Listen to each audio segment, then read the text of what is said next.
नमस्कार। हम पढ़ रहे थे मानव में रासायनिक समन्वय, जिसके अंतर्गत हम पढ़ रहे थे अंतःस्रावी ग्रंथियाँ।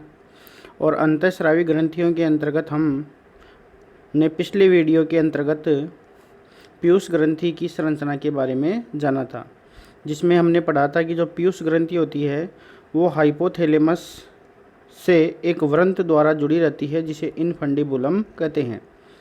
तथा जो पीयूष ग्रंथि होती है उसको दो भागों में बांटा गया है। एक तो एडिनोहाइपोफाइसिस और दूसरा है न्यूरोहाइपोफाइसिस। एडिनोहाइपोफाइसिस है, उससे अलग अलग प्रकार के हार्मोन स्रावित होते हैं, जबकि न्यूरोहाइपोफाइसिस से दो प्रकार के हार्मोन ऑक्सीटोसिन और वेसोप्रिन स्रावित होते हैं। आज हम पढ़ेंगे एडिनोहाइपोफाइसिस से स्रावित होने वाले हार्मोन। तो देखिए, एडिनोहाइपोफाइसिस से स्रावित होने वाले हार्मोन कौन कौन से हैं, जिनको आपको मैंने पिछले वीडियो के अंतर्गत बताया था। जिसमें से पहला हार्मोन है वृद्धि हार्मोन, जो आपने पिछली कक्षाओं के अंतर्गत भी पढ़ा है। तो देखिए, एडिनोहाइपोफाइसिस वाले भाग से स्रावित होने वाला पहला हार्मोन है वृद्धि हार्मोन, जिसे ग्रोथ हार्मोन शॉर्ट में कहते हैं GH, या सोमेटोट्रोपिक हार्मोन के नाम से भी इसे जाना जाता है। जैसा कि नाम से मालूम है, तो वृद्धि हार्मोन के क्या क्या कार्य हैं। देखो, वृद्धि हार्मोन कोशिका विभाजन को बढ़ाता है। तो यदि कोशिका विभाजन को बढ़ाएगा तो शारीरिक अंगों में क्या होती है, वृद्धि होती है। तो यह हार्मोन वृद्धि प्रेरक होता है, जो शरीर की अस्थियां हैं, हमारी जो पेशियां हैं और जो संयोजी ऊतक है, उनकी वृद्धि को क्या करता है, प्रेरित करता है। फिर देखिए, ये जो हार्मोन होता है, ये थायरोक्सिन हार्मोन के साथ मिलकर, थायरोक्सिन हार्मोन जो होता है वो थायराइड ग्रंथि से स्रावित होता है। तो जो थायरोक्सिन हार्मोन है उसके साथ मिलकर यह शारीरिक वृद्धि को प्रेरित करता है। फिर देखिए, यह यकृत में एमिनो अम्लों से, जो यकृत है उसमें जो एमिनो अम्लों से ग्लूकोज के संश्लेषण, अर्थात एमिनो अम्लों से किसका संश्लेषण, ग्लूकोज का, जिसे ग्लूकोनियोजिनेसिस के नाम से जाना जाता है। और ग्लूकोज से ग्लाइकोजन के संश्लेषण, जिसे ग्लाइकोजिनेसिस कहते हैं, को बढ़ाता है। तो देखिए क्या होता है, हम जो भोजन में ग्लूकोज लेते हैं उसमें से कुछ मात्रा ग्लूकोज की ऊर्जा उत्पादन में काम में आ जाती है, जबकि जो शेष ग्लूकोज होता है उसको ग्लाइकोजन में बदल दिया जाता है। तो देखिए, कुछ इम्पोर्टेंट टर्म्स हैं जिनको आपको याद कर लेना है, जो बार बार आगे भी अपने अलग अलग टॉपिक में आएंगी। तो देखिए, पहला है ग्लाइकोजिनेसिस। ग्लाइकोजिनेसिस क्या होता है, ग्लूकोज को ग्लाइकोजन में बदलना, ग्लूकोज को ग्लाइकोजन में बदलना ग्लाइकोजिनेसिस कहलाता है। तथा देखिए, अगला है ग्लाइकोजिनोलाइसिस। ग्लाइकोजिनोलाइसिस, जो ग्लाइकोजन है उसको पुनः ग्लूकोज में बदलना क्या कहलाता है, ग्लाइकोजिनोलाइसिस। फिर अगला है ग्लूकोनियोजिनेसिस। ग्लूकोनियोजिनेसिस, जो एमिनो अम्ल है उसको ग्लूकोज में बदलने की जो प्रक्रिया है उसे ग्लूकोनियोजिनेसिस के नाम से जाना जाता है। तो ग्लाइकोजिनेसिस, ग्लूकोज को ग्लाइकोजन में बदलना, ग्लाइकोजिनोलाइसिस, ग्लाइकोजन को ग्लूकोज में बदलने की प्रक्रिया, और ग्लूकोनियोजिनेसिस, अमीनो अम्लों से ग्लूकोज बनाने की प्रक्रिया। तो ये जो वृद्धि हार्मोन होता है ये कोशिका विभाजन को बढ़ाता है तथा अस्थियों व पेशियों व संयोजी ऊतकों की वृद्धि को प्रेरित करता है, तथा थायरोक्सिन हार्मोन के साथ मिलकर शारीरिक वृद्धि को प्रेरित करता है। इसके साथ ही यकृत में ग्लूकोनियोजिनेसिस तथा ग्लाइकोजिनेसिस को बढ़ाता है। फिर देखिए आगे, यदि ये जो वृद्धि हार्मोन है उसकी कमी के क्या प्रभाव होंगे। यदि पीयूष ग्रंथि है उससे वृद्धि हार्मोन कम स्रावित हो तो उसके क्या प्रभाव होंगे। तो देखिए, वृद्धि हार्मोन की कमी के प्रभाव बहुत इम्पोर्टेंट है। ड्वार्फिज्म क्या है, यदि वृद्धि हार्मोन अल्प मात्रा में स्रावित होता है तो व्यक्ति बौना रह जाता है, और ऐसा जो बौना व्यक्ति होता है उसको पिट्यूटरी ड्वार्फिज्म के नाम से जाना जाता है। और ऐसा व्यक्ति होता है वो बांझ व नपुंसक, अर्थात ये संतान जो इसे हम कह सकते हैं जनन में असक्षम, मतलब ये जन्म करने के योग्य नहीं होता है, और ऐसे व्यक्तियों को मिजेट कहा जाता है। तो ये इम्पोर्टेंट क्वेश्चन है। कि पीयूष ग्रंथि है उसकी कमी से क्या प्रभाव पड़ता है, तो व्यक्ति बौना रह जाता है, और ऐसे बौने व्यक्ति जो बांझ व नपुंसक होते हैं उन्हें मिजेट कहते हैं। फिर देखिए कमी से अगला रोग होगा एकोमिया या सीमन रोग। सीमन रोग क्या होता है, देखो ये तो छोटे बच्चों से संबंधित था, जो ये प्यूटरी ड्वार्फिज्म है। अब देखो यदि कोई वयस्क व्यक्ति है, वयस्क व्यक्ति है या बड़ा व्यक्ति है, उस बड़े व्यक्ति में यदि इसकी कमी हो जाती है, पीयूष ग्रंथि से वर्दी हार्मोन कम स्रावित होता है तो उत्तक क्षय बढ़ जाता है, जिससे व्यक्ति शीघ्र ही वर्ध व कमज़ोर हो जाता है। इसे ही सीमन रोग या एकोमिया कहा जाता है। तो एकोमिया क्या है, यदि वयस्क व्यक्ति में ग्रोथ हार्मोन कम स्रावित हो तो ऐसे व्यक्ति में उत्तक क्षय बढ़ जाता है, अर्थात उत्तकों का क्षय होने लग जाता है, और ऐसा व्यक्ति शीघ्र ही वर्ध व कमज़ोर हो जाता है, जिसे सीमन रोग कहा जाता है। फिर देखो आगे है, यदि किसी व्यक्ति में ग्रोथ हार्मोन अधिक स्रावित होने लग जाए तो उसके क्या प्रभाव होंगे। तो ऐसे व्यक्ति में तो देखो यदि कोई छोटा बच्चा है, बाल्यकाल में यदि उसमें ग्रोथ हार्मोन अधिक स्रावित होने लग जाता है तो ऐसा मनुष्य अधिक लंबा हो जाता है, और जिसे जाइगेटिज्म, वेरी इंपॉर्टेंट टर्म है ये, जाइगेटिज्म किसकी अधिकता से होता है, ग्रोथ हार्मोन की अधिकता से। तो जाइगेटिज्म कहा जाता है, ऐसा बालक बहुत लंबा हो जाता है, जिसे जाइगेटिज्म या महाकायता कहा जाता है। फिर देखिए यदि वयस्क अवस्था में बड़ा व्यक्ति है, उसमें यदि इसका अतिस्राव, ग्रोथ हार्मोन अतिस्रावित होने लग जाए, ज़्यादा स्रावित होने लग जाए, तो वयस्क व्यक्ति में जो जबड़े हैं उन जबड़ों की हड्डियाँ लंबी हो जाती हैं, गालों की अस्थियाँ उभरी हुई हो जाती हैं तथा लंबाई के अनुपात में अधिक चौड़ी हो जाती हैं। जो अस्थियाँ होती हैं, लंबी जो हड्डियाँ होती हैं, जबड़ों की हड्डियाँ होती हैं वो लंबी हो जाती हैं, गालों की अस्थियाँ उभरी हुई होती हैं तथा जो हड्डियाँ होती हैं वो लंबाई के अनुपात में अधिक चौड़ी हो जाती हैं, जिससे ऐसे व्यक्ति का शरीर बेडौल दिखाई देता है, और ऐसे व्यक्ति को एक्रोमेगेली कहते हैं। और कभी कभी क्या होता है, इसके अतिस्राव से जो कशेरुकदंड होता है, जो हमारा कशेरुकदंड है, जो रीढ़ की हड्डी होती है, वो झुक जाती है, जिससे कुबड़ा उत्पन्न हो जाता है, जिसे बैंक हंग कहते हैं। मतलब जो कशेरुकदंड होती है वो पीछे से उभर जाती है, बाहर की तरफ निकल जाती है, जिसे बैंक हंग कहते हैं, और इसे काइपोसिस भी कहा जाता है। तो ये जो ग्रोथ हार्मोन है, इस ग्रोथ हार्मोन जो है उसकी कमी और अधिकता के जो ये प्रभाव हैं वो व्यक्ति में दिखाई देते हैं। तो आपको याद रखना है कमी के क्या क्या प्रभाव हैं। तो कमी के प्रभाव में पहला प्रभाव है ड्वार्फिज्म, सीमन रोग, और साथ ही ये भी ध्यान रखना है कि जो वयस्क है उसमें सीमन होता है। फिर देखिए अधिकता के प्रभाव, तो बच्चों में तो जाइगेटिज्म हो जाता है, और वयस्क में इसके अधिक स्राव होने से एक्रोमेगेली दशा हो जाती है। फिर देखिए आगे पीयूष ग्रंथि से स्रावित होने वाले और कौन से हार्मोन हैं। तो देखिए अगला हार्मोन है फॉलिकुलर स्टिमुलेटिंग हार्मोन, और उससे अगला हार्मोन है ल्यूटिनाइजिंग हार्मोन। तो जो ल्यूटिनाइजिंग हार्मोन है और जो फॉलिकुलर स्टिमुलेटिंग हार्मोन है, इन दोनों को सम्मिलित रूप से गोनेडोट्रोपिन हार्मोन की संज्ञा दी जाती है। तो जो गोनेडोट्रोपिन हार्मोन होते हैं वो दो प्रकार के हो गए, एक तो फॉलिकुलर स्टिमुलेटिंग हार्मोन और दूसरा है ल्यूटिनाइजिंग हार्मोन। तो देखिए FSH वेरी इंपॉर्टेंट है, और इसको हम जब मानव में जनन के बारे में, मानव में जो जनन तंत्र है या मानव में जो जनन है उसके बारे में जब इसको पढ़ेंगे तब वहाँ पर भी इसका वापस से पुनः संदर्भ आएगा। तो ये वेरी इंपॉर्टेंट है। तो देखिए फॉलिकुलर स्टिमुलेटिंग हार्मोन, जिसे पुट्टिका प्रेरक हार्मोन के नाम से भी जाना जाता है। तो जो फॉलिकुलर स्टिमुलेटिंग हार्मोन होता है वो नर में देखिए क्या क्या प्रभाव दिखाता है। जो शुक्रजन नलिकाएं होती हैं उनकी वृद्धि को प्रेरित करता है, अर्थात शुक्राणु निर्माण को प्रेरित करता है। तो देखिए शुक्रजन नलिकाएं क्या होती हैं, वैसे ये आगे जब हम मानव जनतंत्र के बारे में पढ़ेंगे तब वहाँ पर इनके बारे में आएगा, लेकिन फिर भी एक बार आप इसे समझ लीजिए। तो यदि हम मानव वर्षण की यदि हम TS देखें, मानव वर्षण की यदि हम TS देखें तो मानव वर्षण में असंख्य सूक्ष्म गोलाकार नलिकाएं दिखाई देती हैं। मानव वर्षण की यदि हम टीएस देखें, मानव वर्षण की टीएस की संरचना देखें तो उसमें वर्षण में असंख्य नलिकाएं दिखाई देती हैं।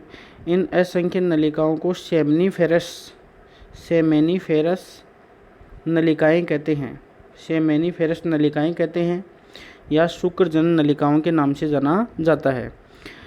तथा जो ये शुक्रजन नलिकाएं होती हैं या जो सेमनीफेरस ट्यूबिल्स होती हैं, उनके बाहर जो ये अवकाश पाया जाता है, इस अवकाश को कहते हैं अंतराली अवकाश। और इस अवकाश में विशेष प्रकार की कोशिकाएं पाई जाती हैं जिसे कहते हैं अंतराली कोशिका। वेरी इंपॉर्टेंट है, अंतराली कोशिका या लीडिंग सेल्स के नाम से जाना जाता है। तो जो हमारा जो वर्षण है, पुरुष का जो वर्षण है, उस वर्षण में असंख्य नलिकाएं पाई जाती हैं जिनको शुक्रजन नलिकाएं कहते हैं। और इन शुक्रजन नलिकाओं या सेमनीफेरस ट्यूबिल्स में, वेरी इंपॉर्टेंट क्वेश्चन है ये, सेमनीफेरस ट्यूबिल्स में ही शुक्राणु का निर्माण होता है। और जो ये सेमनीफेरस ट्यूबिल्स है, इनके बीच बीच में जो अवकाश पाया जाता है, उस अवकाश को अंतराली अवकाश कहते हैं। और इस अवकाश में पाई जाने वाली जो कोशिकाएं होती हैं, ये वेरी इंपॉर्टेंट है, इन्हें कहते हैं लीडिंग कोशिकाएं या अंतराली कोशिकाएं। तो देखिए, नर में जो फॉलिकुलर स्टिमुलेटिंग हार्मोन होता है वो शुक्रजन नलिकाओं की वृद्धि को प्रेरित करता है तथा उनमें शुक्राणु निर्माण को प्रेरित करता है। अब देखिए, मादा में फॉलिकुलर स्टिमुलेटिंग हार्मोन क्या कार्य करता है। तो जब अंडाशय की हम संरचना पढ़ेंगे तब इसके बारे में और जानेंगे। तो जो मादा है, मादा में जो FSH होता है, फॉलिकुलर स्टिमुलेटिंग हार्मोन, वो क्या करता है, जो अंडाशयी पुट्टक हैं उनकी वृद्धि को प्रेरित करता है तथा एस्ट्रोजन के स्राव को उत्तेजित करता है तथा अंडजन को प्रेरित करता है। होता क्या है, जो स्त्री का अंडाशय होता है, उस स्त्री के अंडाशय से अंडजन की प्रक्रिया होती है। जो अंडाशय होते हैं उनसे अंडाणु बनने की जो प्रक्रिया होती है उसे अंडजन कहा जाता है। तो जो अंडजन की प्रक्रिया है उसको प्रेरित करने का काम करता है FSH, फॉलिकुलर स्टिमुलेटिंग हार्मोन। इसी कारण से FSH को गैमेटोकाइनेटिक हार्मोन भी कहा जाता है। देखो, गैमेटोकाइनेटिक कहने का इसका यहाँ पर उद्देश्य ये है कि जो शुक्राणु और अंडाणु होते हैं वो गैमेट होते हैं, युग्मक, नर युग्मक शुक्राणु और मादा युग्मक अंडाणु। तो युग्मक होते हैं उन्हें कहते हैं हम गैमेट कहते हैं।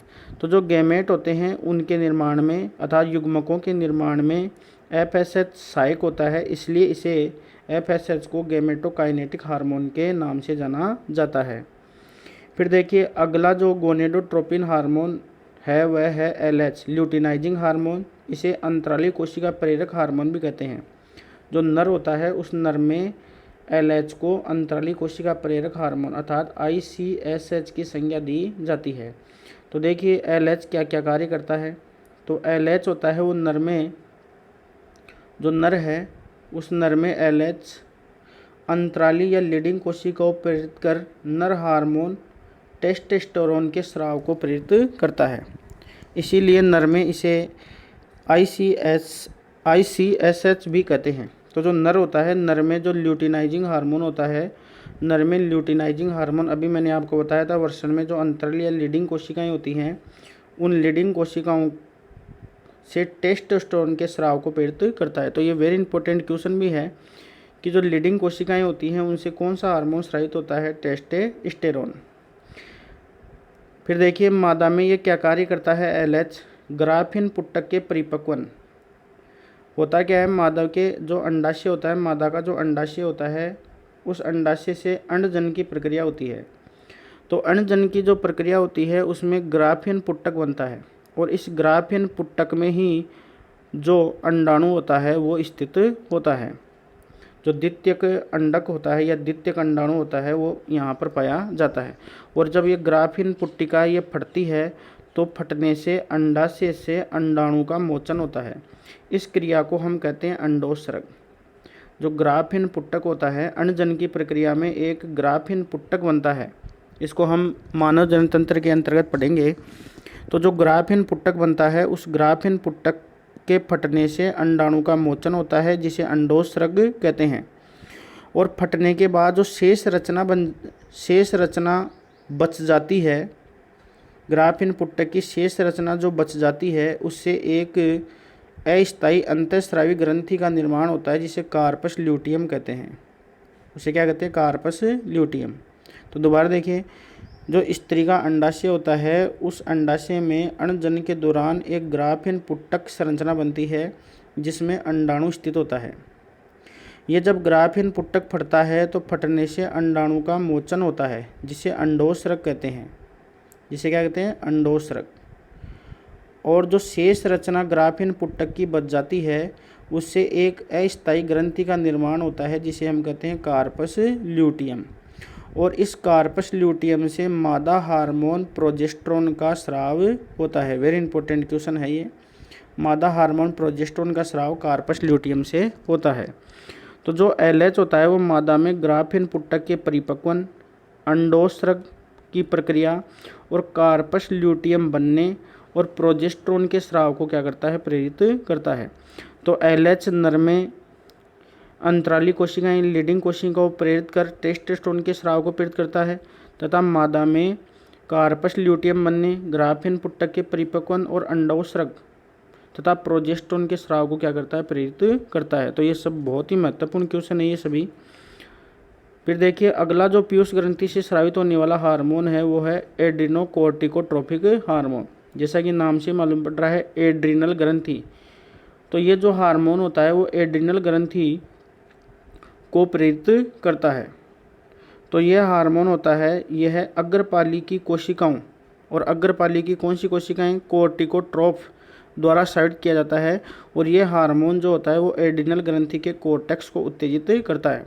हम आगे पढ़ेंगे कि जो एड्रिनल ग्रंथि होती है वो दो भागों में बटी होती है, एक तो कोर्टेक्स भाग, एक मध्यांश भाग।